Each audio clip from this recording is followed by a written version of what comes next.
11 yoshli cho'pon qiz dunyoga mashhur bo'ldi.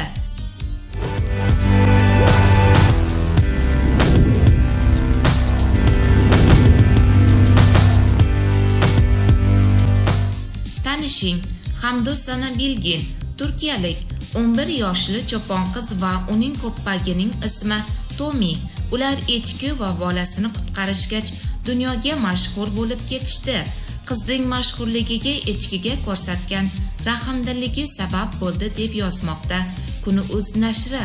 Qizcha Turkiyaning Rizo shahri atrofidagi qishloqlardan birida istiqomat qiladi. Uning oilasi echkichilik bilan shug'ullanadi. Hamduga uy hayvonlarini boqishda Tomi laqabli iti yordam beradi. Bir kuni cho'pon qiz qor bosgan tog' oralab hayvonlarni boqib yurar ekan, echkilardan biri tug'ayotganini sezib qolgan.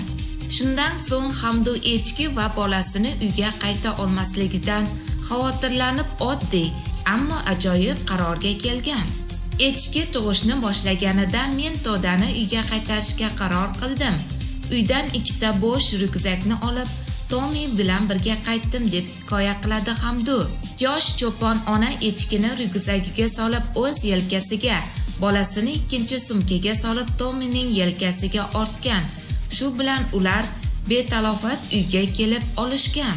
Uning 15 yoshli akasi olgan suratlar dunyo ijtimoiy tarmoqlarida tobora ommalashib ketmoqda. Qahramon qizning aytishicha, uyga qaytish yo'lni qalin qor bosganligi sababli juda qiyin bo'lgan, ammo shunga arzigan.